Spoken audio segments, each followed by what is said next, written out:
Hola de nuevo, en esta ocasión abordaremos aspectos relacionados con el arte, el artista y el espectador, así que comencemos.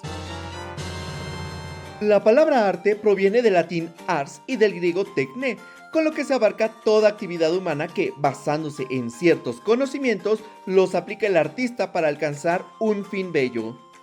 A lo largo del tiempo, el arte se ha percibido de diferentes maneras. Veamos algunas de ellas. En la antigüedad clásica, el arte se clasificaba de tres formas. El primero era el inmaterial, que incluía poesía, música, astrología, gramática, retórica, jurisprudencia y filosofía.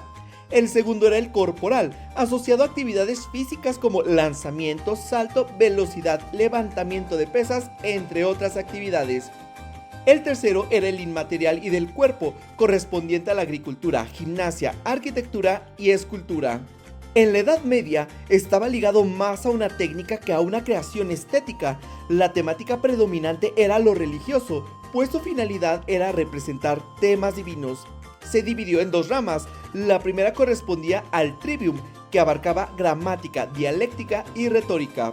La segunda era el quadrivium, que incluía aritmética, geometría, astronomía y música. Con el Renacimiento y el regreso de los ideales clásicos, empezó a ser visto como una creación que permitía reflejar la perfección a través de la armonía y de la simetría. Se consideraba arte la pintura, escultura, arquitectura, música, literatura y las artes decorativas como cerámica, orfebrería, vidrierías y textiles. En el barroco y en el rococó, el arte comenzó a dirigirse a los sentidos del espectador, por lo que el ilusionismo y el dinamismo de sus formas pretendían impresionar, convencer y provocar un movimiento interno. Aparte de las disciplinas ya mencionadas, se añadió como arte la danza, lo que conocemos como danza clásica, la ópera y en el rococó, la moda. En el siglo XVIII, durante la Ilustración, el arte estuvo ligado a la racionalidad y a la moralidad. En esta época, en las artes decorativas se buscó un estilo más sobrio y funcional. Asimismo, ensayos científicos y filosóficos se consideraron formas de arte debido a su impacto cultural y a que aportaban conocimiento y progreso. En el siglo XIX, el arte fue considerado de distintas maneras debido a las corrientes que encontramos en esta época.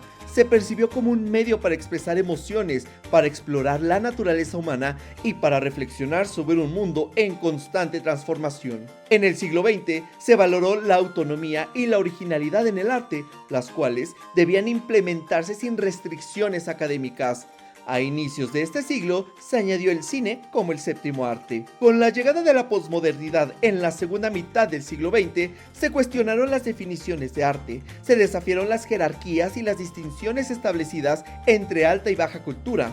Para el siglo XXI, la definición de arte se volvió más diversa, pues se considera que es cualquier forma de expresión creativa que provoque una reacción, reflexión o cuestionamiento en el espectador. Asimismo, el arte dejó de pertenecer a lugares exclusivos como museos, por lo que aprovecha las tecnologías digitales y las redes sociales para ampliar las fronteras de lo que puede ser considerado arte. ¡Uy! ¡Cuánta información! Pero no te preocupes, porque en este y en los siguientes semestres te llevaremos a un recorrido profundo por la historia del arte. ¿Sabías que desde la antigüedad clásica hasta la Edad Media los artistas no existían? En la antigüedad clásica, los pintores, escultores y arquitectos se consideraban artesanos, ya que poseían las habilidades necesarias para llevar a cabo sus obras. Se les valoraba por su destreza y por su técnica, no tanto por su creatividad individual. En la Edad Media, la labor que ahora llamamos artística se consideraba un oficio al servicio de la iglesia y de la religión. Esto hacía que la libertad creativa estuviera restringida.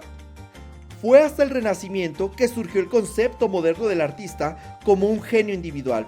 Los autores empezaron a ser reconocidos tanto por su habilidad técnica como por su creatividad y capacidad para innovar. Fue en esta época que los autores empezaron a firmar sus obras y a recibir reconocimiento personal.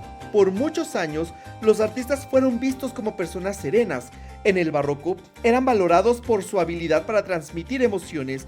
En el neoclasicismo, debían tener un amplio conocimiento de las reglas impuestas por otros artistas para tratar de educar a las personas.